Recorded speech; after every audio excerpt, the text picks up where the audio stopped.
right, so we're going to go ahead and get started. The 6 personal perspectives that are also known as the 6 paths to abundance is actually the cornerstone and foundation to every single training that we do at Keller Williams. So understanding that this is the foundational perspectives to propel you to the highest level of achievement.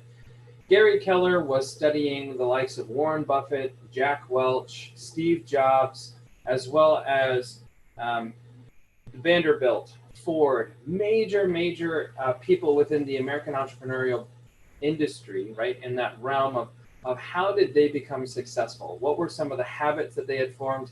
How were they as human beings able to achieve the results that they had? Well, many of you that are familiar with BOLD and the BOLD laws, one of which is be, do, achieve. And part of the reason as to why so many people end up having challenges when they set goals is because the goals are results oriented as opposed to habits oriented. And a perfect example of this would be The Biggest Loser. Many of you are familiar with The Biggest Loser show on television. It's where people who are morbidly obese end up losing a lot of weight very, very quickly. And the person who loses the most weight in that period of time wins a large cash prize. The challenge about that show is that more often than not, once the show is over, many of the people who were the challengers, they ended up gaining that weight back and actually exceeding the weight of what they had before they had gone on the show. And the reason being is because their goal was results oriented, not about changing the actual habits that they had. So you have to think someone who had gotten to a place of being morbidly obese, they had built the habits of the food choices. They had built the habits of the lack of exercising. They had built the habits around getting to that place. They did not take enough time when losing excessive weight through dieting, not really changing who they were, becoming that healthy person. They were just doing the activities of healthy people. That was one of the biggest things, a challenge. So this is really, as you're talking about or thinking of, I want to become a millionaire, I want to become a billionaire, I want to be in the healthiest that I could possibly be in my life, whatever that looks like for you, understanding that it has everything to do with whether or not you've formulated those habits. So we must first become that healthy person. We must become the person who is going to do the activities to achieve the millionaire status, the wealth, the income, all of those things. So we want to be really intentional around the activities that we're doing and what that looks like. So from the 6 personal perspectives, we need to ask this question. So I'd love for you to be able to respond in the chat box. What is it that differentiates those who achieve at the highest level from those who don't seem to accomplish as much? What do you think is the answer to that question?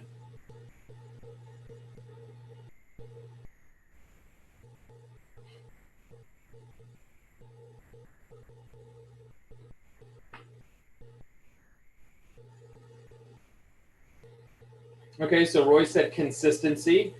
All right. Felix said drive. What else? What else do you think it is that differentiates those who achieve at the highest level from those who don't seem to accomplish as much? John said, set goals and a path to achieve with daily actions, a plan. Absolutely. All of those are contributing factors, and yet we know that one of the main reasons, and this is where Gary Keller had found that there was a commonality of all of the people who were successful or who were achieving at the highest level. They all had these 3 things in common. Their mindset, their attitudes, and their approach to life were the common denominators to all of the answers. So just as you say, consistency, drive, setting goals, building a plan of action, doing things on a daily basis, to Kathy's point, schedule, focus, habits, we know that it's the mindset, it's the attitudes, and it is the approach to life. So those 3 things, the attitudes, mindset, and approach to life, have actually been able to be unpacked as the 6 personal perspectives. And so you'll see here on this front step that there are 6 steps, and they do go in this order. In order to get to step 6, we have to make sure that we're moving towards mastery in steps 1 through 5. So committing to self-mastery is step 1. That is, I'm going to nail it. I'm going to master this. Then step 2, and that's our mindset, right? Knowing our strengths and weaknesses and what that looks like. Step 2 is then committing to the 80-20 principle. I'm going to focus on my big rocks. What are the things that are most important, that are the highest income producing or energy that I can be creating in that moment first before anything else fills in? We're going to, of course, take a deeper dive in each of these topics. Step 3 is to move from entrepreneurial to purposeful. And so I'm going to be purposeful about breaking through my personal ceiling of achievement. We all have a natural talent ceiling, and we have to move past that through our skill sets. Step 4 is to make being learning-based the foundation of our action plan, and is that I am willing and open to be taught, and I always pursue learning. Step 5 is to remove your limiting beliefs and unlimit those thinkings by saying that I will unlimit my thinking and my success. And then step 6 is to be accountable, and that is that it's mine, I own it. So we're going to unpack each of these, but understanding that why is it that you're at this course? Why is it that you're spending your Friday afternoon with me as opposed to with Netflix, Hulu, Disney Plus, is to ask the question of how would you change? What would you do that you are waiting to get done because you think that you will be here forever? So I want you to think of those questions, and then also we're going to write, what are 3 things that you would like to accomplish in your lifetime? Go ahead and write those answers down. Of course, I would love for you to be able to share them, but more importantly, it's just important that you identify what are 3 things that you've been waiting to get done that you would like to accomplish in your life.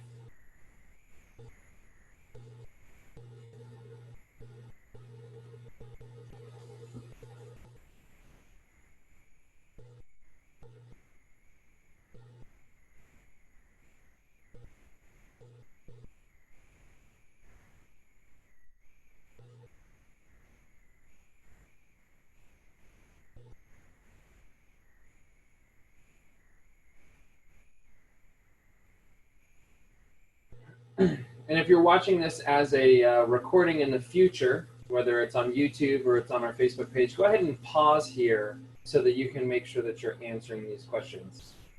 For those of you that are participating, go ahead and give me at least one of the things that you would like to accomplish in your lifetime. Go ahead and put that in the chat box for me.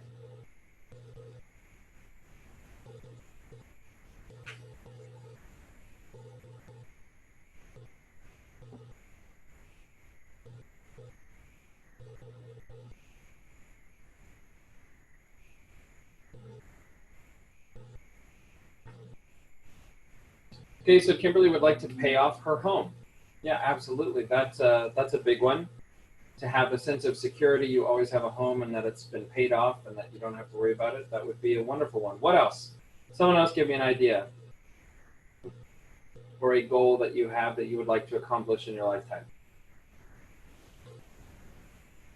So Roy said to be able to travel for 2 to 3 months at a time.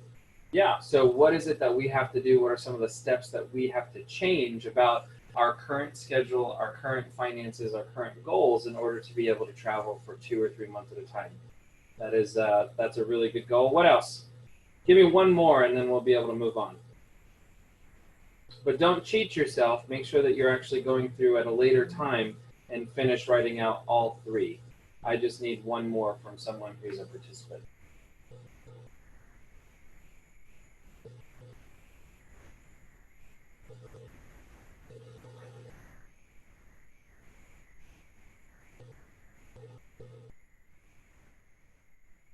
Okay, so Sabina said to buy a motorhome so that she'll be able to travel and see all of her grandchildren all over, plus being able to travel just in general. Absolutely, love those and being intentional. And I love that they're all different, right? One is talking about your home, one is talking about traveling. And I know that, for instance, for Roy, that's traveling outside of the country. And then for Sabina to buy a motorhome, that's also traveling. But really talking about why is it that we're working? Why are you showing up every day? Why are you wanting to get better? Why are you wanting to make the income that you want to make? We have to have a clear understanding of what it is that we want to accomplish and how we can use that fuel in order to get there. So we need to do a reality check on those 3 things that you said, or even if it's just one. What is your goal? right? So in the instance of Roy wanting to take off 2 or 3 months to be able to travel at a time, how are you doing with your goal? Meaning, are you on track? Are you not on track? Are you, can you see the horizon ahead when it comes to your goal or not? Either way, whatever the answer is, that's okay. And then we ask the question, how do you feel about that? How do you feel about where we are currently with our goal? And then number 4, an important question, what will your future look like if you do not achieve your goal, right? So it's the same thing we would ask for Kimberly, or we'd ask for Sabina, or any of you. You want to be able to go through and do a reality check around this. And what this is this is the consultative approach to say, where am I? So I need a reality check. What was my goal? Where is it that we want to go to? Am I on track to hit my goal? And if not, or if I am, how do I feel about that? And then what will my future look like if I don't achieve my goal? So understanding those topics, and I see also Ken Dudley put down here that he wants to sail around the world. I know he's got a sailboat and he's ready to go. So it's from that perspective of asking these questions, what do I have to do in order for me to achieve that? And so again, who do I have to become, right? Be, do, achieve. Who do I have to become in order to do the activities that I need to do so that I may achieve my goal? It all starts with the who am I becoming, which is exactly what we're doing here today. Right? And we're going to hold off on ahas because we do have a lot to get through in our time together today. So please be keeping notes of some ahas that you want to share, but we're going to make it through at least number 1 before we get through and start to ask for some ahas. So step 1 is to commit to self-mastery. And committing to self-mastery is the possession of great knowledge, skills, and habits that make you the master of you. So when you commit to achieving self-mastery, you're committing to knowing your goals. You're committing to knowing your strengths and your weaknesses, and then knowing how to work with your strengths and weaknesses to reach your goals. And people will say, well, duh, that makes sense. Except for the fact that more often than not, people will spend more time trying to fix what is a weakness of theirs as opposed to playing to the strengths that they have. So mastery is the possession of great knowledge, skills, and habits that make you the master of you. So it's a journey, it's not an event. Understanding that it is the becoming aspect that is the actual commitment to self-mastery.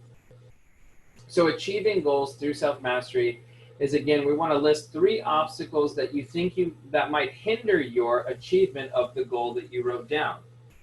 What are some weaknesses that might hinder you from overcoming those obstacles? How can you conquer them? Are the obstacles movable? Is there something that you can master that will help? So go ahead and answer these questions. Just pick one of the ones that you did, right? And go ahead and list 3 obstacles. So what are 3 obstacles that could get in the way from Kent sailing around the world? What could get in the way from Kimberly of paying off her home? What weaknesses might you already have that are hindering you from overcoming those obstacles, and how can you conquer them? So really work through these questions. We're going to spend about 1 to 2 minutes, and I would love for you to be sharing your answers in the chat box so that we can have that discussion.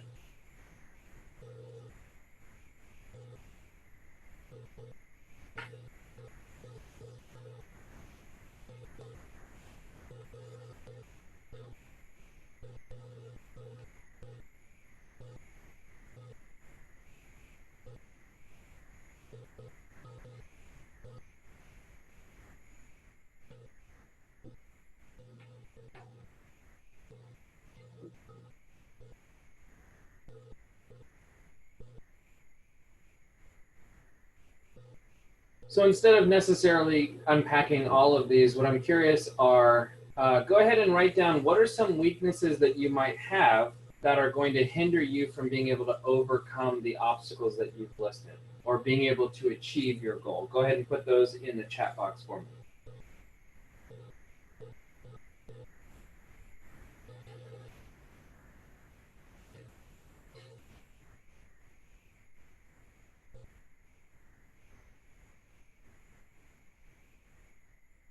So Roy said not continuously checking in with his goals, will hinder his ability to stay on track.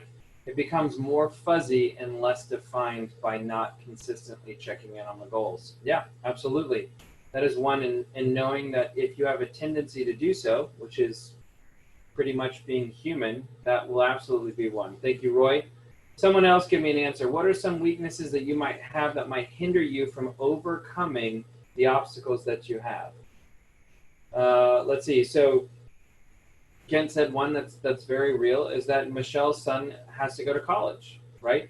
And so he's got to make sure that Michelle's son is situated, that he's good and he's supported.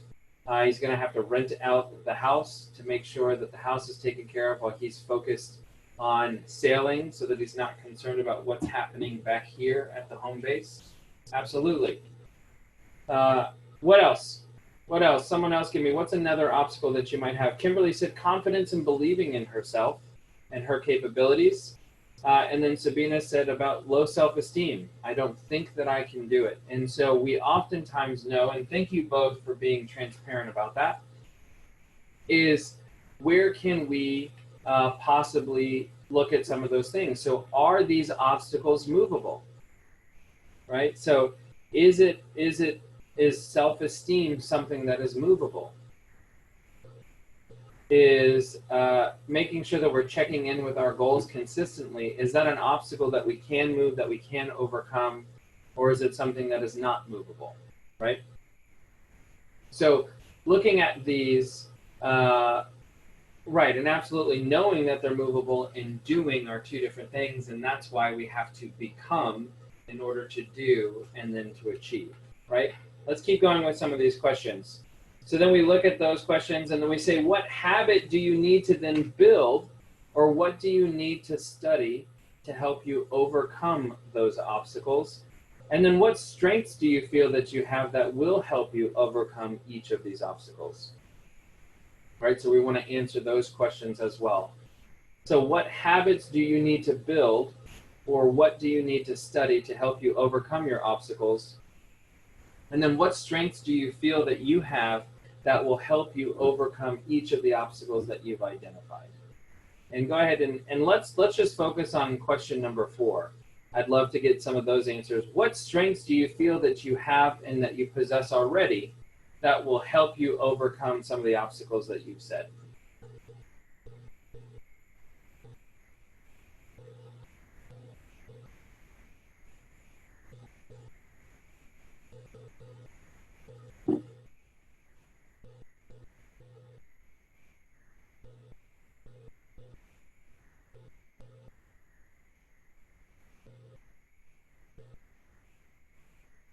The silence is always the fun part about teaching online.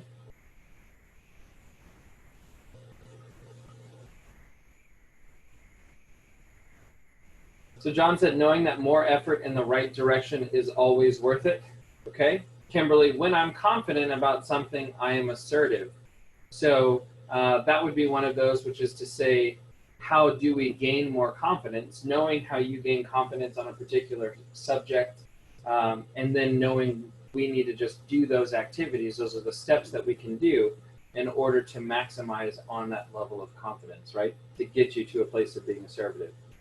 Kent said strength and confidence. He has made a similar trip before in terms of heading over to Argentina and being able to do some of those things. Knowledge, training, implementation, absolutely. Sabina said, will we get these slides after the presentation? Yes, absolutely. Writing the question is what's holding up answering. I know, I'm sorry. I will make sure that you get access to these slides, absolutely, so that you can be able to go back through and answer all of them properly. That is an obstacle, right, in order to be able to hit where you're looking to go. So understanding the level of commitment to self-mastery and what that looks like, knowing my strengths and my weaknesses, identifying what are some of the activities that I need to do, how can I get stronger, better in those areas, then means that I need to take that level of commitment to my self-mastery, to myself, and then I need to apply it with committing to the 80-20 principle. So many of you have heard of the 80-20 principle before, and so we're just going to it's going to remind us of what this is. So there is a pattern of predictable imbalance in life, and it's called the 80-20 principle. There was an Italian philosopher named Wilfredo Pareto who was in the United Kingdom, and he was studying the land distribution in the UK. And he noticed that about 20% of the population owned about 80% of the land. And conversely, 80% of the population then only owned the remaining 20% of the land. He was also in his garden, and he was looking at his split peas, and he realized that only about 20% of his split peas yielded 80% of the crop. And of course, inversely, then the rest of it only yielded about 20% of the crop. So there's this predictable imbalance that is to understand. And so there comes a story that is referred to as the big rocks, right? And so with the big rock story is the idea that a professor was standing in front of his class, and at the podium, he pulls out a big jar. And in the big jar, he puts in some big rocks, and he asked the class, and filled it all the way to the top, and he asked the class if the jar was full. And they said yes. He asked, are they sure? They said yes. He said, okay. So then he pulled out some pebbles, and he poured the pebbles into the jar, and the pebbles fell in between the big rocks. And he shook it around so that he could maneuver it, and that filled to the top. And so he said, now class, is the jar full? And they said yes. He said, are you sure? They said yes. He said, okay. So then he goes and he pulls out sand, and he pours the sand in between the pebbles and the rocks until it's completely padded in and it's tight in there. And he was able to just clear off the top of the jar. And he said, all right, what about now? They said, yes, absolutely. He said, are you sure? And at this point, of course, the class had known that probably not, because every time that he asked, are they sure? It's not sure. And so then he grabs a glass of water, and then he pours water into the jar. And that fills through, and it dampens the sand, and it gets in between all the rocks. And that's finally where he was at. And the story here is that the largest rocks were some of the biggest things, the most important things that you can do. And then, of course, as granular as things went down, the less important they were. Now, he asked the class if I had filled the jar up with water first and then poured sand in, it would probably overflow, right? And then putting pebbles in, the pebbles, would sit on top of the sand, and it probably wouldn't work. And then by the end of it, he wouldn't be able to get all of the rocks in. And this is the same thing that happens to us as human beings, is that each one of us are only given 24 hours a day. And yet, more often than not, we will fill our day with the water and the sand and the pebbles that we never get to those big rocks, the things that are having the biggest impact. And so when you think about it from a business perspective, the big rocks would be also referred to as the highest income producing activities. If you don't want to work all the time, then make sure that you do the things that are going to have the biggest influence on your income. So as soon as you make the income, you can go live the life that you want to live. This is also the idea of where some individuals believe in the rise and grind, and that you've got to work 20 hours a day, every single day, and you just have to always, always, always sacrifice, sacrifice, sacrifice. That's what you got to do. Well, Gary Keller stopped and he listened, and he learned from some of those people who were wildly successful and said, how were they able to read so many books? How were they able to travel all over the world? How were they able to spend time with their family and build other businesses? How were they able to do that and not be in this mindset of the rise and grind? It's because they made a commitment to the big rocks first, and then everything else would fall into play. So when we are focused on our 20% that matters, we get 80% of the results that we want from just doing those simple things. So then if I want to have even bigger results, then what I'm going to do is I'm going to first need to identify my 20%. And then I need to go even smaller by finding the vital few of the vital few. And so the way that this is broken down is an idea of, and John, you might like this because it's talking about running a marathon, right? So what are the 5 things that I need to do in order to be able to run a marathon? Well, it's to work on my diet and my plan, to work on my hydration and plan, to select strength program, to select a running regimen, to find a compatible running group. And it goes, out of those 5, what is the most important one? Well, it's selecting a running regimen, right? Because I might be in really good health and I might be hydrated, but if I'm not learning how to run, I'm not going to run a marathon. So then I'm going to maybe join an upcoming 5K or 10K. I'm going to practice on hills, time block training schedule, check my equipment, and then plan practice routines. Well, out of those 5 things, what's the one thing that such that by doing it makes everything else easier or unnecessary from those 5 things? Well, the answer is to time block for a training schedule. I mean, if I don't time block for it, I'm not going to do any of the things that are here. So that means choosing a time in the morning or the afternoon for weekly dedication to the training. I'm going to arrange a babysitter and dog sitter for that block time so that I can be hyper-focused on what I need to do. I'm going to get a running watch. That way I can kind of understand my timing and where I'm seeing improvements. I can coordinate with an experienced running partner or coach, someone who's run a marathon before, who might know some of those paths and things that are going to be important. And then I'm going to identify indoor training alternatives for when the weather is bad so that I just don't not run because it's raining. So then I look at those 5 things and I'm getting granular and granular and granular and going, what is the most important thing, right? What's the one thing that I can do such that by doing it makes everything else easier or unnecessary from these 5 things? And so it's understanding that coordinating with an experienced running partner or coach would make everything else easier or unnecessary, because I, coming from a place of being entrepreneurial, I thought that these were all of the things that I need to do.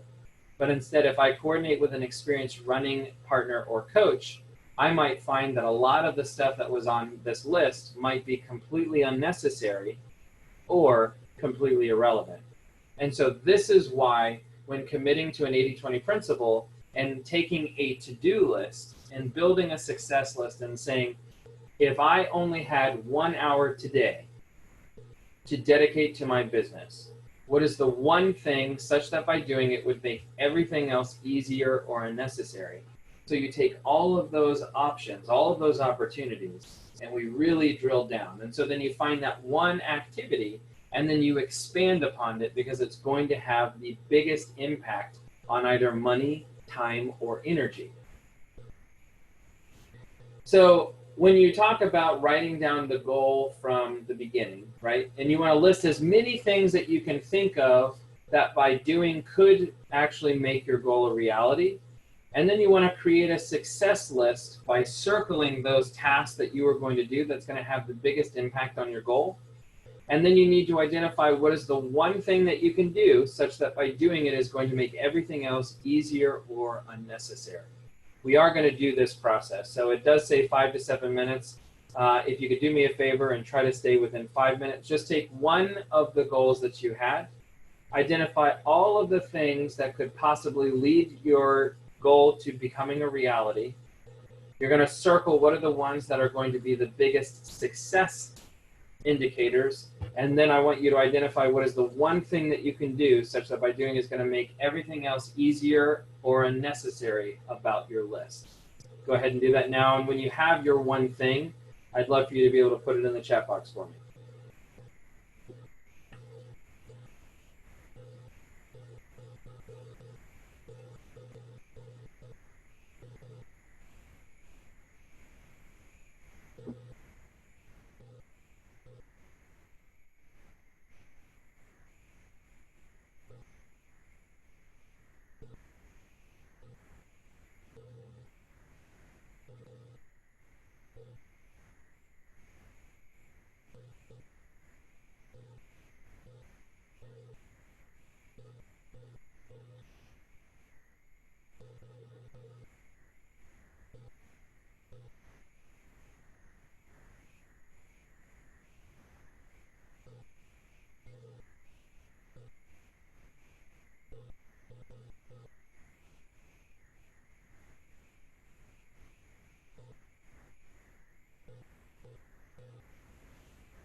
So we got one answer that has come through. So understanding that for John, what is the one thing that he can do such that by doing it makes everything else easier or unnecessary towards hitting his goal is to do his lead generation.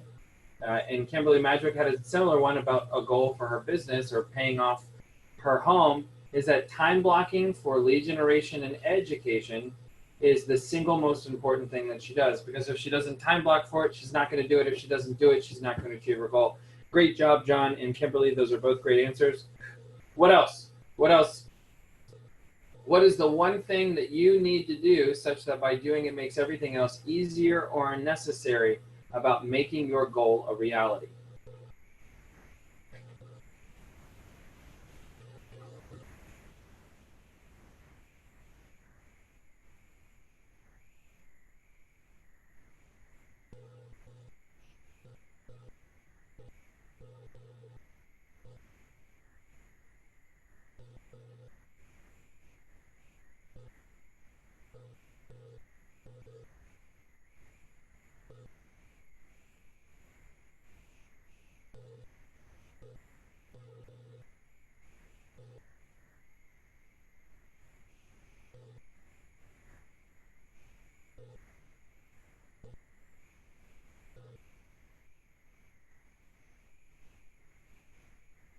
So another thing to be mindful of is we talk about something that is referred to as the 7 circles. And so it's actually an excerpt from the One Thing book. And in the 7 circles, it's talking about the 7 circles of our life in terms of finding a balance of the things that we have going on. So we have our spiritual self. We have our personal self, right? Or our physical self, our health, right? So we have our mindset, spiritual. We have our health, so our physical. We have our personal relationships. So our key relationships, our spouse, partner, significant others. Our job, our career, those two are different. We're going to kind of talk about that for a little bit. Our finances, and then understanding our personal growth, right? So what is the one thing that I can do such that by doing it makes everything else easier or unnecessary for my spiritual self? Then what is the one thing such that by doing it makes everything else easier or unnecessary for my physical self? And you can go through and do this for the 7. So my question for you is, how different would your world look like if you ran your daily life and all of the elements through what is the one thing question? Go ahead and answer that. That is a live question. Go ahead and put that in the chat box, right? So it's, in order to be the best spouse that I could possibly be, what is the one thing that such that by doing it makes everything else easier or unnecessary for me to show up as a spouse? Not just, a spouse because you put a ring on it, but a spouse as a partner, right? So that is really that question. How different would your world look like if you ran everything through the one thing question? I'm curious to see your thoughts.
I never realized that realtors had an average of like 12 words typed per minute.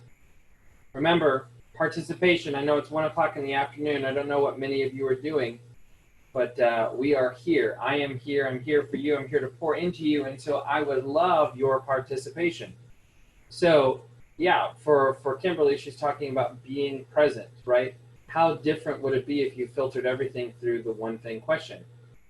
For John, he said, for me, it's balancing my time between all activities. Well, right, but you realize that not all activities are created equal. And so by asking, what are the activities that I could do?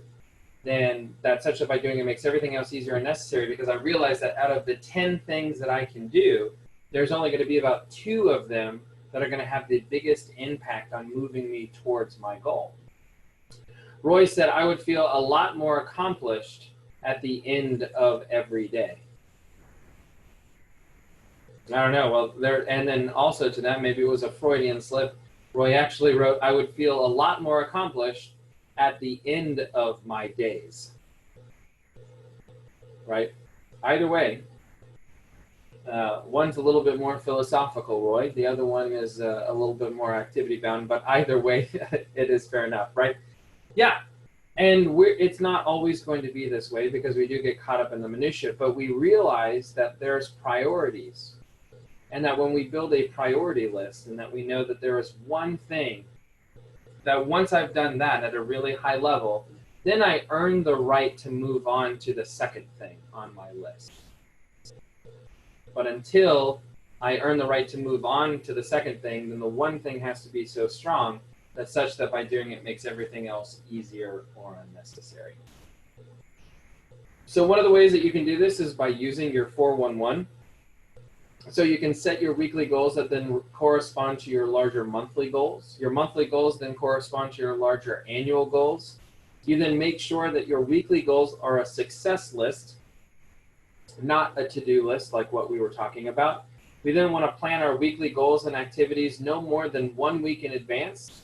And this is going to allow for a change in direction if needed, because again, we're asking the priority question. We're going to set annual goals that can realistically be accomplished in a 12-month period. And we want to avoid revising goals set in prior weeks or months to reflect new goals or missed goals.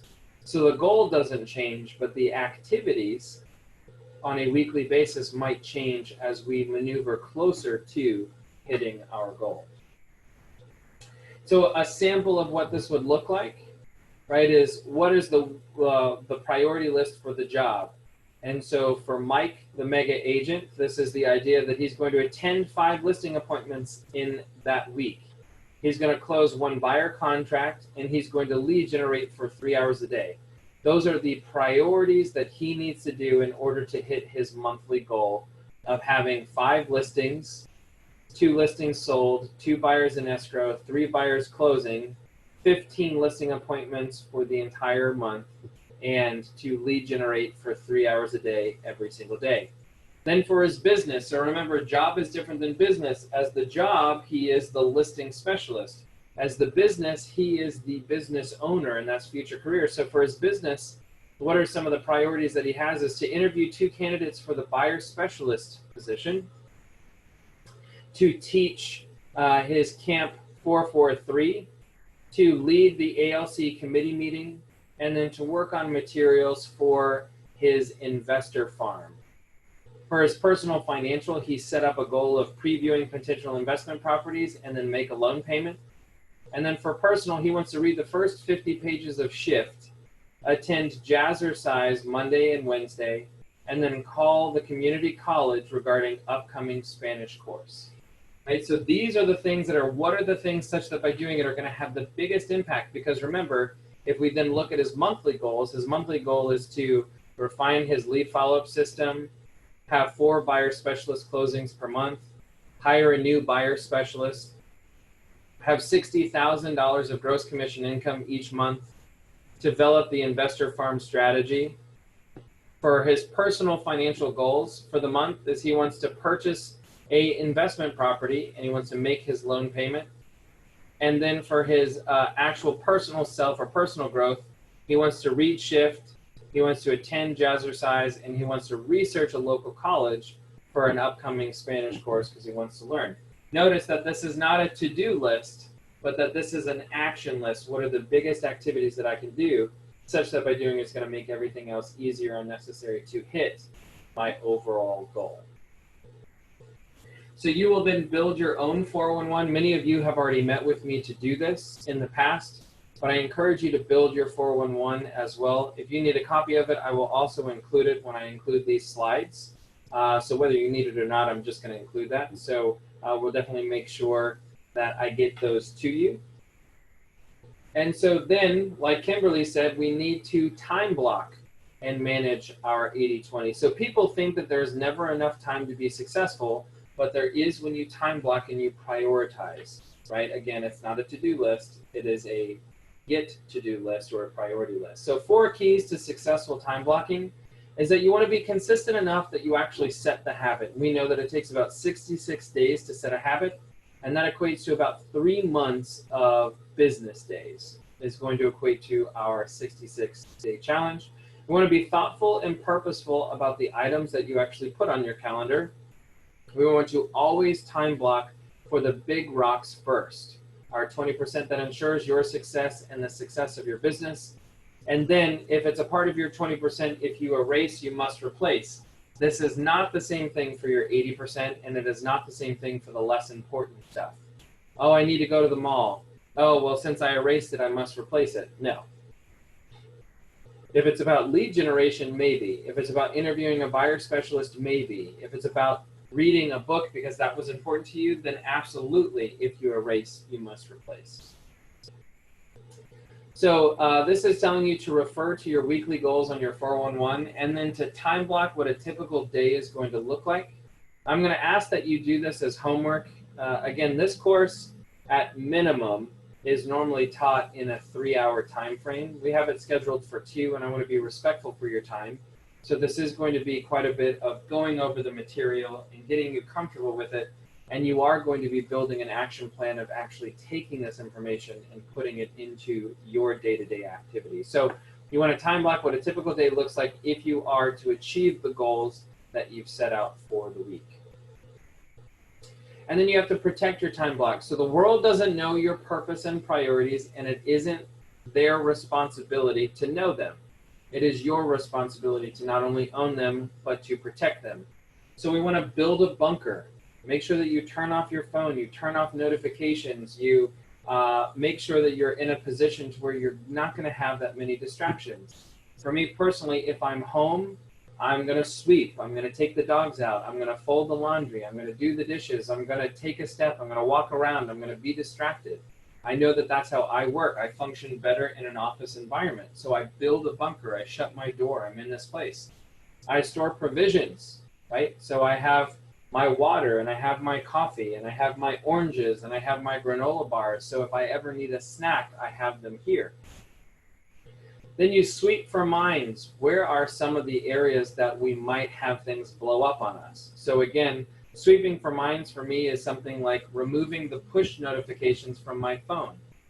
I don't need to, I already check Facebook 30 times a day. I don't need to be notified the second that someone comments on one of my posts, right? I don't need a buzz to go off every time that I receive an email. There's nothing that's an emergency in real estate, so there's nothing that I can't see at the top of the hour when I check my email anyway. And then enlisting support, having accountability, making sure that your spouse, partner, significant other, your children, your family know that unless it's an emergency, this is some of the things that you're going to be doing, especially, like John said, for your morning lead generation. Okay, so we will pause for ahas here really quickly. I want to know, what are some ahas, some takeaways that you've had thus far through the committing to self-mastery and committing to the 80-20 principle plus our introduction? What's an aha for you? What was meaningful for you so far about what we're talking about?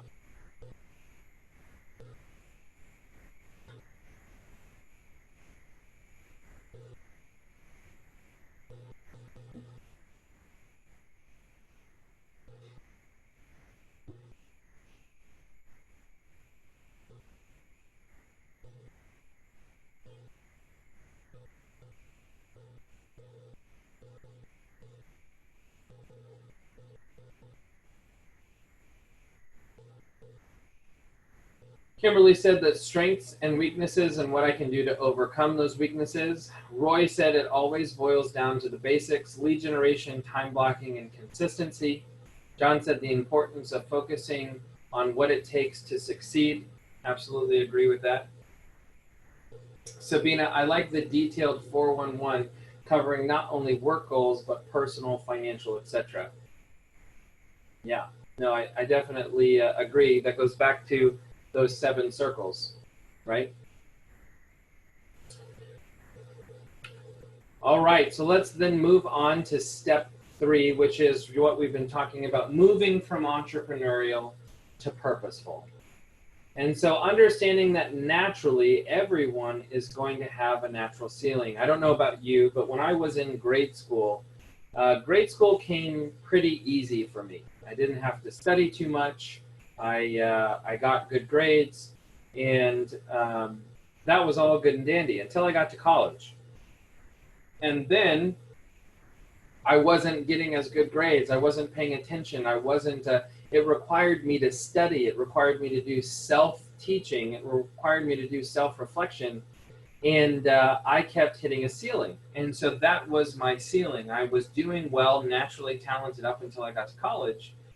And then being at college, I could either dig in and break through that ceiling towards self-mastery, or I could give up, right? And a lot of people, you might be familiar with this also with young adults, adolescents that do sports. You know, they're good at playing soccer. They're really great. They're moving on.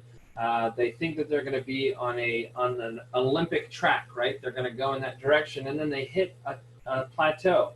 They were captain on the team every single year until they got to a new team where they were surrounded by all captains of their previous teams. And they were no longer at the top. Their natural talent required them to dig in and do more.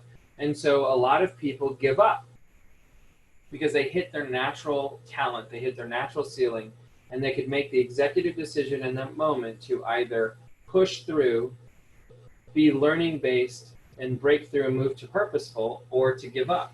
And so understanding that this happens in all aspects of life, and especially with our business, especially in real estate, is that you're going to hit a natural ceiling of achievement where then we have to go back, reflect on what is the purposeful way, get training, coaching, accountability in order for us to break through that ceiling of achievement and hit the next level that we can. So we need to understand that the steps to moving from E to P starts first with having focus. We need to write down our goals, and then we need to focus on our 20%. We then need to find strategic options. So asking, how can this be done? Or ask, are there different, better ways to do it? We need to look for models to follow. And if you've been with Keller Williams for any period of time, you know that we are completely based off of models. And so we want to attend trainings just like this one that teach you how to do the way that you want to do it, right? And then to identify mentors and people who have done it before you, that you can see how did they do it, and is it a different or better way than how you had planned on doing it. We're then going to install systems that include time blocking, practicing our scripts, creating checklists, making sure that the system that you install works consistently and effectively. And then we need to bring a level of accountability. And so we need to measure what we do in everything that we do. We need to keep track with the 411 goal sheet and see what having an accountability partner looks like. And when we talk about habits, one of the things, and Ben Franklin talked about this, I think it's going to show up later in these slides, is that Ben Franklin used to actually sit down at the end of the day and he would write out a summary of what he did. And then that became a foundational piece of what he did every single day. And that's one of those things that is, your habits determine your success. A lot of people think that people determine how successful they're going to be. They don't. People determine their habits, and their habits determine their success. And so bringing in accountability and following models is one of the best things that we can do. So that's a quick one when it comes to step 3. Step 4 is to make being learning-based the foundation of your action plan. And so a learning-based individual is an individual who has made the decision to use effective learning as the foundation piece for their action plan to develop their life. So knowing for doing sake is way different, right? So knowing for learning, or knowing for knowing sake, and knowing for doing sake, or what we like to say is Instead of learning for learning's sake, it's learning for earning's sake, right? The ignorance-based person says, I know what I know and I'll ignore anything else, right? Or even better, oh, I know what I need to do, I just need to do it. As opposed to, I know what I know and there is more to know. I need to be constantly having an accountability feedback loop around what are my activities, are they in alignment with my goal? Is my mindset and my thinking in alignment with my goals? And what do I need to do to change my actions, my motivation, my mindset, and my skill set in order for me to move to a higher level in self-actualization? So there are actual 4 levels of competency. And so the first level is unconscious incompetence. We don't know what we don't know, right? I'm going to get my real estate license and I can't wait. I've always loved looking at homes and I love HGTV and I love doing projects. I think that I'm going to be a great salesperson and that this is going to be the perfect fit for me. And then you go and you sign up for real estate school and you get this really big book and it has a whole bunch of Florida statutes and laws and everything else. And now you realize you have conscience incompetence. So you're now aware of how unaware you were, right? So we now know what we don't know. You're like, oh my God, I had no idea that there was all of these things. Then we're gaining wisdom. And so we get to a place of having conscious competence. So this is, I've studied what I needed to study. I've learned what I needed to learn. I've taken my test. I feel pretty comfortable. And I get to a place where I get my license. And now I have my license and I've passed and that feels wonderful. And then I get into real estate or I go to Keller Williams and I get into day 1 of Ignite. And I go all the way back to step 1 and I go, oh God, I didn't know what I didn't know about sales, right? Because real estate licensing school is how not to go to jail. So now we're talking about building a real estate business. So I go back to step 1. I don't know what I don't know about a real estate sales business. Then I go through Ignite. And it's like, okay, now I know what I don't know. And I'm learning through that, through knowledge and gaining wisdom. And then I'm gaining that conscious competence by doing some deals, working through some things, until I get to a place of unconscious competence, where I know now that we just do it without even thinking about it, right? There are many scripts that you will hear that I might be using throughout the course of this class, of which they're just embodied in me, talking about the 411, talking about the GPS, talking about the one thing, being able to recite the 7 circles. It's that I've gotten to a place of having an unconscious competence around it, right? You can call me at 3 o'clock in the morning and ask me to do my expired listing script. And I go, hi, is this blank? Hi, blank. This is Michael Reedy with Keller Williams. How are you? As I'm sure you're aware, your home came up on our computer as an expired listing, and I was just calling to see, when do you plan on interviewing the right agent for the job of selling your home? It is until we get to that place, we understand that being learning-based, that foundation of our action plan, is that I know and I still have more to learn. I'm always wanting to get better. I'm always wanting to refine. Is there a different way, a better way, a faster way? And so we move through these 4 levels of competency, and we circle through. We always go back to an unconscious incompetence, and we work our way through. So the KW curriculum, I mean, at its core, Keller Williams and Keller Williams University is building material that is learning for earning's sake, not just learning for learning's sake, because high achievers reach their goals by making training, education, and self-development the foundational piece of their action plan. So some of the supplemental curriculum that we have, in addition to classes like the 6 personal perspectives that you're taking today, or Ignite 2.0 that begins on Monday, or if you're in lead generation 3612 with me every Wednesday from 2 to 4, then you understand that there are some other things that you can do to help supplement that curriculum. And that includes the Millionaire Real Estate Agent book, kind of the founding piece of a lot of what we're talking about. The Millionaire Real Estate Investor. This is very helpful just in general, talking about building wealth and finance. If your intention is to flip properties, maybe you've always thought about wanting to do that for yourself for an investment perspective, well, then you can read Flip. If you want to buy rental properties and hold on to them so that you're building a rental portfolio that gives you consistent residual income month over month, well, then there's the Hold set. If you're in a shifting market, or if you're just looking to take your mindset and your business to the next level, then there's the Shift book, which I highly recommend that you do now. Each month, Rachel and I have been teaching at least one shift tactic a month as we're moving through these uncharted territories with COVID. And then, of course, there's also Shift Commercial for those of you that are with our commercial division. Another one, I have 2 copies here in my office, is The One Thing. If you are looking to purchase a copy of any of these books, your Market Center, if you're with Keller Williams, your Market Center has a copy of them. Your Market Center also has the ability to buy them at wholesale so that you can get them at a discounted rate.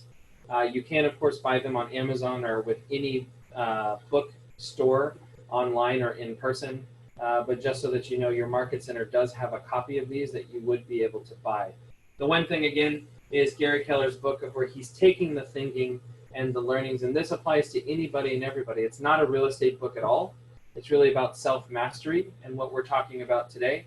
And so you can gift the book of The One Thing to anybody that you know who is running a business, being an entrepreneur, or who just wants to have control over those aspects of their life and being more purposeful. Because if you know the tagline from The Millionaire Real Estate Agent, which is something that I wrote today for you about this class, is that sure, it's called Millionaire Mindset and it's the 6 paths to abundance, but it's not about the money, it's about becoming the best version of yourself. And that's why being learning based has to be the foundation of your action plan if you intend to become better, right? Something else that you can do is you can be either seeking coaching through someone like myself, a coach in your Market Center or within the region, reaching out to people like Rachel or Kristen, you know, your team leaders in your area that are going to be able to help you. There also is the Keller Williams MAPS coaching. And so MAPS coaching is a wonderful system that is built out for building mega agents. So it's mega agent production systems, right? It is really just making sure that you have those supplemental things to push you to the next level. Again, you're going to have ceilings of achievement that we're going to have to break through. And it's more often than not that you're going to need to seek support from either a coach or an accountability partner to help you do that. And then kwconnect.com is a wonderful resource. It's the perfect blend between your Google Drive, YouTube. There are thousands of hours of video. There are documents that have been uploaded. There are people and additional resources that you can reach out to. And that is absolutely free and available to you just by going to KW Connect if you are with Keller Williams. I know we've got some people who are watching and that are guests, so we might be talking about some things that are not relevant to you. But if you are with Keller Williams, please make sure that you're taking advantage of all of these tools. They're already at your fingertips that you have access to. Okay? So make a plan for your learning path. So obviously we can't share your goal with your neighbor because we're doing this electronically. So I am your neighbor. Hello, neighbor, right? Be consciously incompetent. What don't you know around your goal? And then really commit to growing. So I want you to be thinking strategically and building out a growth plan. And so a growth plan is the idea of what are some of the things that I want to do to get better. For my particular growth plan, my growth plan looks like I am going to have a MAPS coach, and I meet with that MAPS coach on a monthly basis. My growth plan includes reading 2 books per month that are either a self-help book, a personal finance book, a business book, or a business memoir. So I'm reading books that are either going to make me a better leader, a better coach, a wealthier human being so that I can give back to the people in my world. So I'm reading 2 books. I am taking my MAPS coaching. I have my coach. I'm attending trainings both within the Keller Williams system and outside the Keller Williams system. So in February, I had family reunion. For next month, I have Mega Camp, which is something that I want to attend and take notes on. So take this exercise, and I want you to take a few minutes and then just write down what is on your growth plan. What would you like to be on your growth plan? Maybe it is to interview someone who is already doing what you're looking to do. Maybe it's that you plan to attend 1 training per week from what is on the production calendar. But just go ahead and give me an idea that if it's between, July is pretty much over. So say between August, September, October, November, December, over the course of the next 5 months, What would you like to be a part of your growth plan in terms of thinking strategically and building your path to making learning-based the foundation to your plan? Go ahead and put that in the chat box for me.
Okay, so Kimberly said reading books and staying on top of market trends. However, where are the best resources for market trends? Well, on a national level, the National Association gives you wonderful resources. On a statewide level, the Florida Association of Realtors have wonderful statistics based on counties and other things that are going on. Your MLS and actually seeing the day-to-day within your market is a really great way of knowing some of those resources. Amanda said, read more books as well that help educate me on real estate, attend as many trainings as I can per week, watch YouTube videos to also help educate.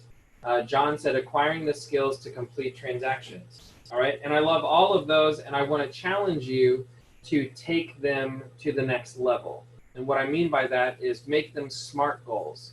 So instead of telling me that you want to read more books, tell me how many books you want to read. Instead of telling me how many trainings or that you want to take more trainings, tell me what kind of trainings or how many per week. When John says acquiring the skills to complete transactions, what skills, how will you acquire them, right? We want to just get really intentional. Remember, we're moving from entrepreneurial to purposeful, so we want to be really intentional around what that looks like. Okay? Let's see. So step 5 is to remove your limiting beliefs, right? So removing your limiting beliefs, this looks like high achievers remove beliefs from their thinking that hold them back. So think of a time in your life when you had a limiting belief that you needed to remove. How did you do it, and what new successes came your way once you removed that limiting belief?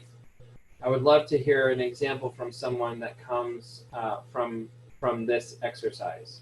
So again, think of a time in your life where you had a limiting belief that you needed to remove. How did you remove it? And what new successes came your way once you removed those limiting beliefs? And I'll give you one. I was talking about this morning during the Reedy and Red show. When I first got into real estate, I was like 21. I was in the Tampa Bay area, over in Tampa, in the new Tampa area. I have been born and raised in Tampa. And so I went to school there, I went to college there. I have a huge network. My father has a huge network. My family has a huge network. And so I couldn't go anywhere and not run into somebody that I knew. And so when I first got my license, I told myself, I had a limiting belief that none of my friends and family would want to work with me because I was brand new and I had no experience and it was their largest asset and it wasn't going to happen. That was the limiting belief that I had for myself. So I didn't reach out to anybody that I knew. I actually ran away from people that I knew. Instead, I was calling for sale by owners and expireds because they had no idea who I was, and if I messed up, then it wouldn't matter. But then I was seeing the successes of all of these people around me who weren't lead generating, like smiling and dialing for 6 hours a day. And I didn't understand how they were doing so much more business than me without doing the work that I thought you had to do. And so I asked what it was that they were doing, and my mentor at that time, she told me that she didn't pick up the phone and make random calls, but instead she was always involved in her people's lives. So she sent birthday cards and congratulations on getting pregnant and congratulations on getting married. And so sorry for your loss calls and cards. And she showed up to kids' holiday concerts and birthday parties, and she went to funerals, and she was just involved in all of their lives. And so I realized that we are in the people business until someone has a real estate need, and then we're in the real estate business. And so I started to say, well, I need to show up at a higher level for the people that are in my world. How do I come from a place of contribution and just be intentional about that, and then make sure that they know that I'm in real estate and that I can help them? And so now if you look at our sales business, about 79% of our business comes from people that we already know and that already know us, like us, and trust us. And that's predictable business, that's consistent business, that anything else that is on top of that through open houses or sign calls or online leads or anything else, all of that is gravy, because we know that about 80% of our results come from about 20% of the people in our world. And that is one of those that had one of the biggest impacts on me, was removing that limiting belief that no one was going to trust me, when everybody in our world, I now have the mindset that everybody trusts me to be their real estate agent and to help them navigate through any kind of difficult times that they have. And it is a completely different level of success, right? Let's see. So Kent Dudley said that after being a financial advisor for 23 years with Merrill Lynch, he thought that he would never make that kind of money ever again. Real estate has been an amazing career, and he has been able to be successful again. He thanks real estate and says shame on him for having a limiting belief that he would never be able to seek and have those successes. Kudos to you, Kent. I know you're definitely having a really great year so far in terms of transactions, so kudos to that. And realize how often do our limiting beliefs hinder us, right? I'm not a morning person. Any of the I am statements, right? I am are some of the most powerful words, because anything else that happens after it is something that we are manifesting, right? It's the same thing when talking about the I am not, right? So it can either be a positive affirmation or a negative affirmation. So realizing that when I say I am or I am not, whatever I say after that is going to become true. John gave an example, and he said that he bought a book, How to Run Your First Marathon. He followed the plan over the course of 9 months, and that was 30 marathons ago, which is awesome, right? And that's a perfect example of how he took to being learning-based and allowing that to be the foundation of his action plan. He took a model of what someone else had. He followed that model. He had put himself through accountability, and is now running and helping to coordinate different triathlon and marathon groups all around the Tampa Bay area. So congratulations to that, John. You absolutely are a testament of what that looks like. So when we think about this, we ask the question that is, what is a belief that is limiting your potential? What steps can you take to remove this limiting belief now? And what action steps do you need to incorporate into your 411 and your growth plan around these actions? So be thinking of that, right? What is a limiting belief that you have right now that is limiting your potential? And what steps can you take to remove that limiting belief? And then what are some actions that you can build around it and implement into your growth plan and your 411?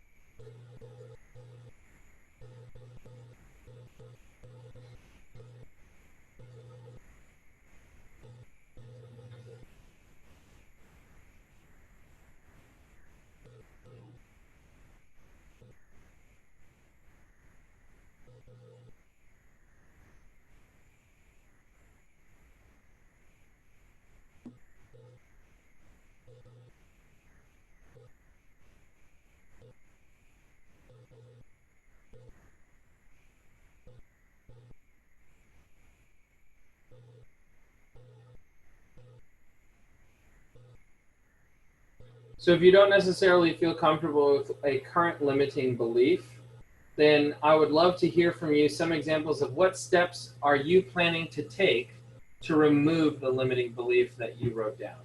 Go ahead and put that in the chat box for me, please.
So Roy said that a limiting belief is that he is bothering people when he calls during lead generation. And so by removing or making that an unlimiting belief, it is believing and reminding himself that he comes from contribution. Absolutely. That's a good one. All right, keep working on it. I think that we've got some good things there for that one. And let's move into step 6, which is to be accountable. Right? So are you a victim or are you accountable? So someone who's a victim doesn't seek reality. So they don't ask any questions. Ignorance is bliss. A accountable person seeks reality. They have awareness. What is the intention? Right? A person who is a victim fights reality, so they're in denial. That's not the way it is. That's not how I see it. That's your perspective, right? These are some of the language that they use. For someone who is accountable, they're going to acknowledge reality. So they are seeking clarity, that this is the way it is, that he got it, and I'll see what's going on, right? A victim blames, so there's projection. If everybody would just do their job, right? It's not my fault, it's yours. The market is so lame, right? The community is lame. Why didn't you do something, right? They're the ones who are going to blame others. They're going to project that denial or those negativity towards others, where an accountable person is going to own it. So if it is to be, it's up to me, right? What do I need to do? What is it that I need to have accomplished? This is my responsibility. A victim is going to do personal excuses. So nobody told me anything about it. I didn't know. That's not my job. I did my part. I was never given a chance. That doesn't work here. I do what I'm supposed to do, right? As little work as possible. And I can't think of anything to do right now. Where someone who's finding solutions is thinking about possibilities. What are my options? How can I get what I want? What can I do?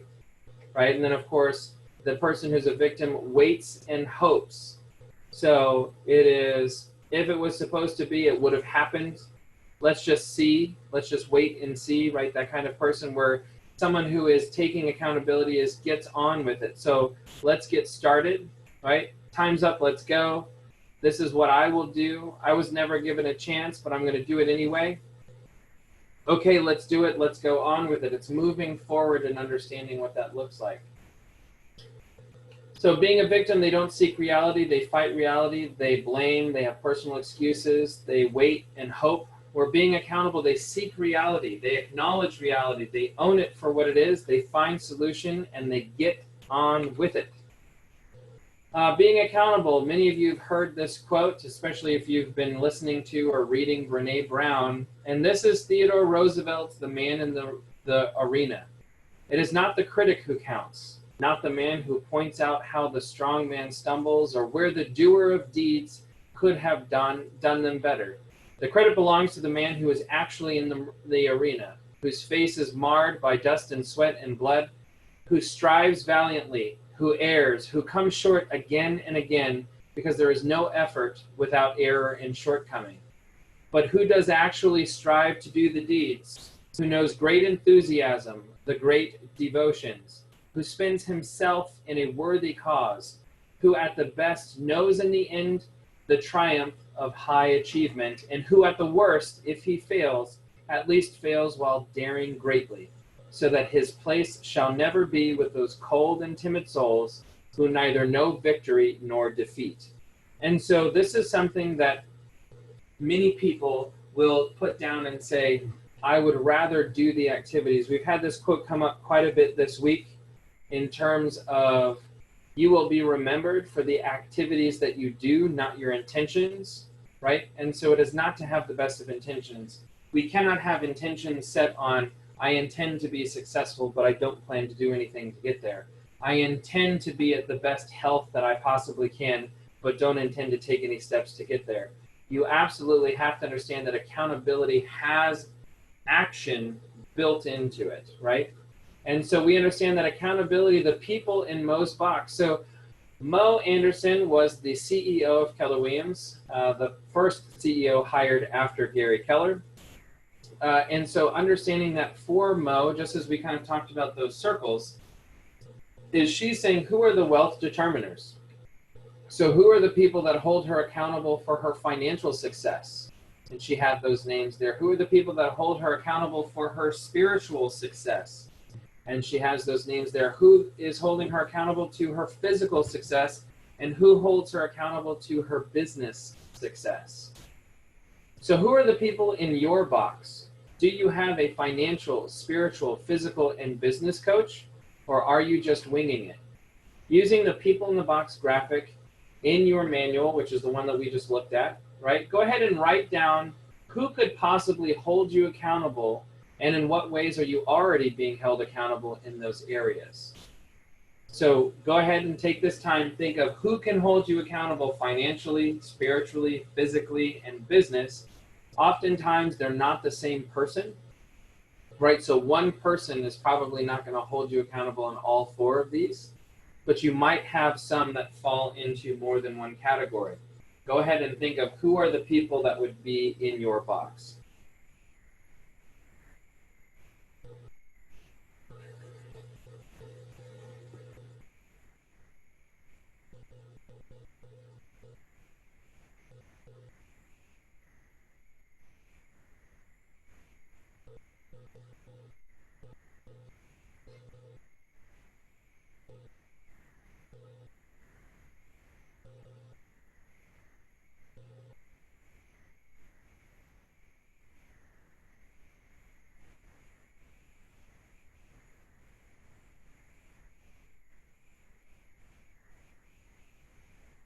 And then most importantly, once you've identified who those people are or who they could be, by what date are you going to add them to the box and start to incorporate them into holding you accountable?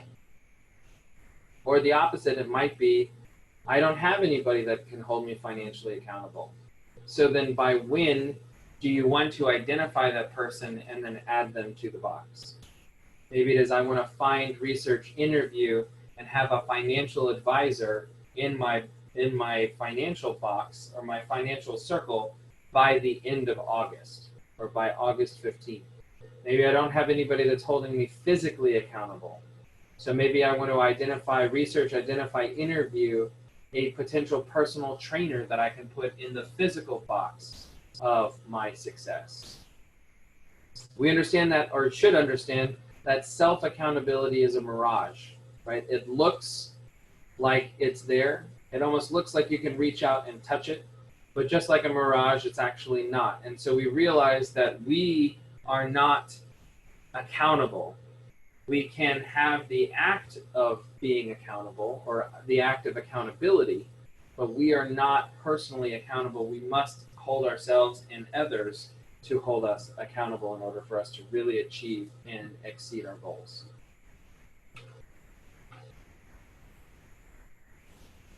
So, understanding that accountability session model for consulting, and many of you have done this with me, or I've done this with you, is to understand what was your goal?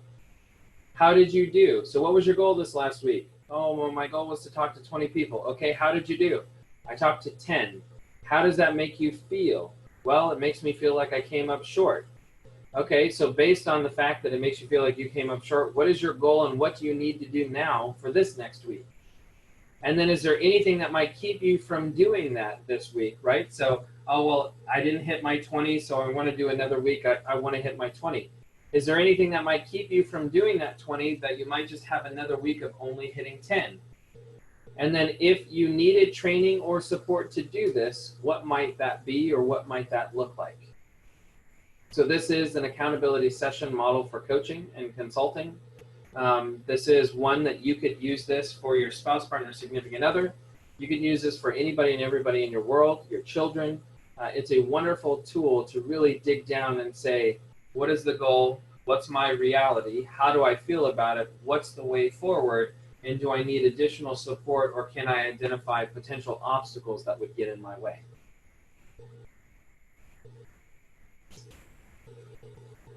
All right, so let's put it together, do the bottom line, and then we're going to do a wrap-up of ahas from this entire course.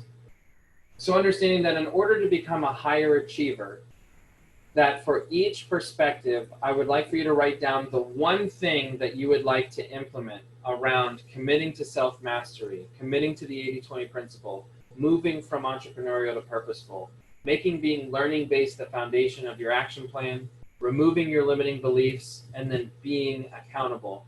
Then I want you to circle just one, right? That such that by doing it makes everything else easier or necessary. And then I want you to share your one thing and brainstorm a game plan to achieve it, right? So go ahead and do that for me, please. Is you're going to identify what's the one thing out of what we're talking about that you want to implement and what's your plan around it.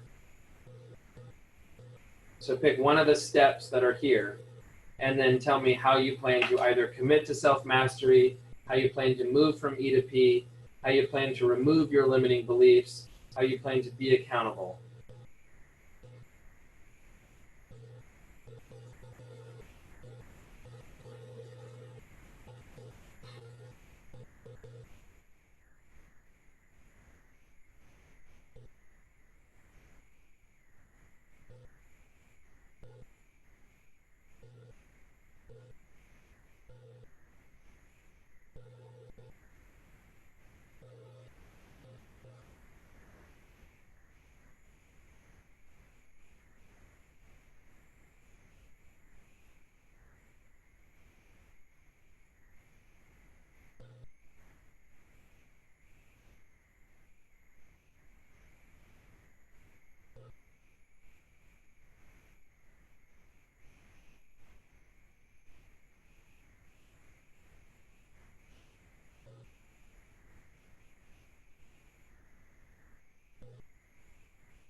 So in case anyone is confused about the silence, is I'm asking what is one that you want to do and what is your plan around it? Thank you.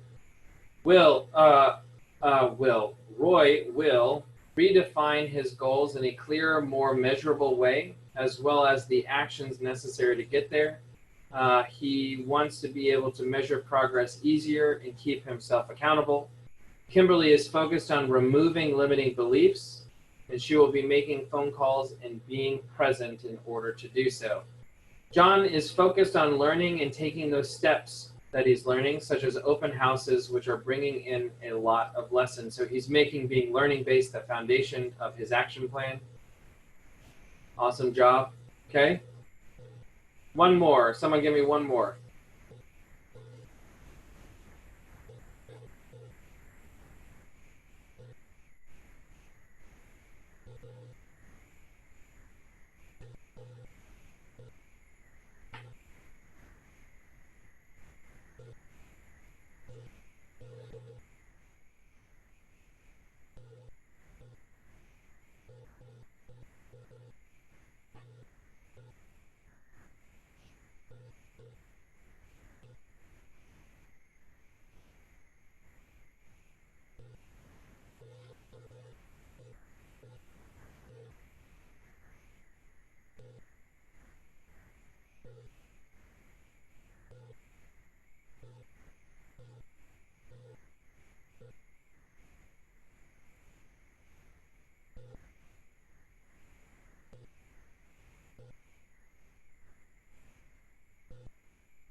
All right, so let's go ahead and let's just do a wrap up here really quickly.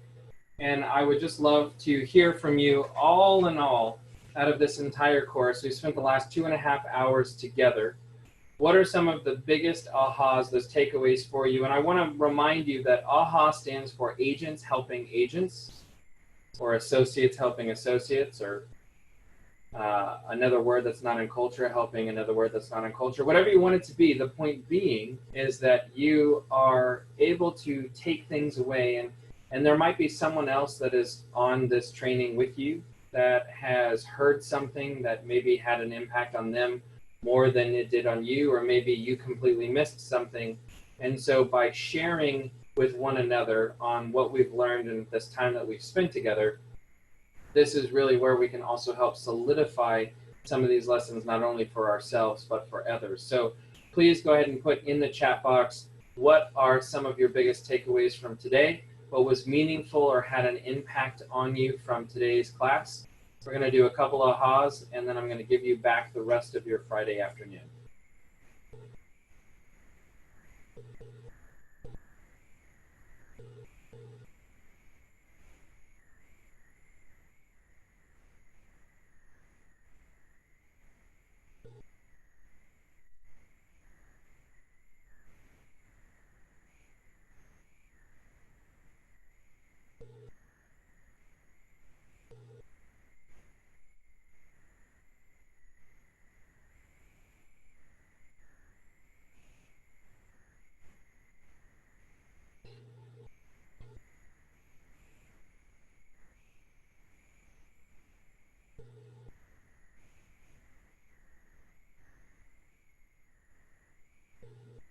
So Roy said we don't need to reinvent the wheel, just follow the models. Absolutely.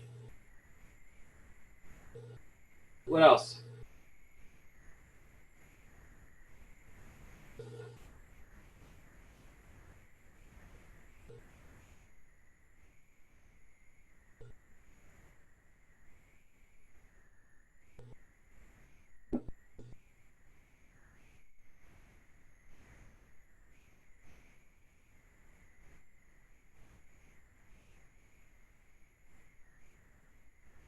John said just reinforces the importance of goal setting. As an aside, I've appropriated ahas to use in my group training for athletes helping athletes. Yeah, well, that absolutely is going to work out.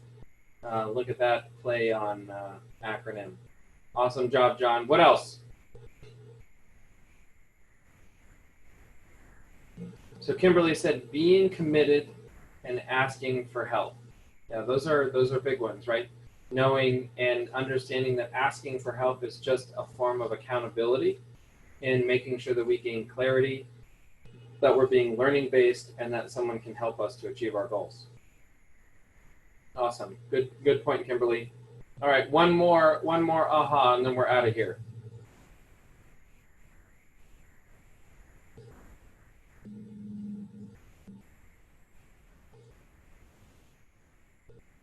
suppose there's nothing keeping you here. You can just click off and run away. But I would prefer release me from my Zoom shackles. Give me one more aha, and then we'll go off into the weekend.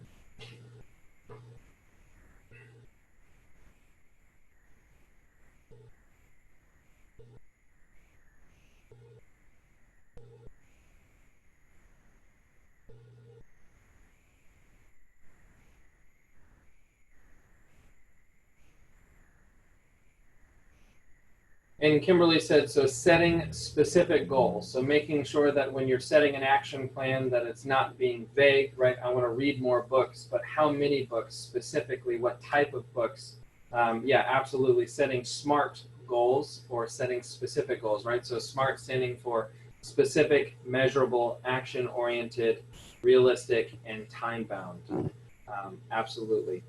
All right, folks. Well, thank you all very, very much. I do appreciate your time. I hope that this has been helpful for you. Maybe for some of you, it was a good reminder. For some of you, it's an introduction to these topics. I hope that you have a wonderful afternoon and wonderful weekend. If you have any questions, please reach out to me. I have taken a picture of participants that are here. And so my intention is to send out that email before the end of day. That way you have access to these slides, as well as I'll make sure that you have a copy of the 411. Thank you all. Have a wonderful afternoon, and I will see you soon.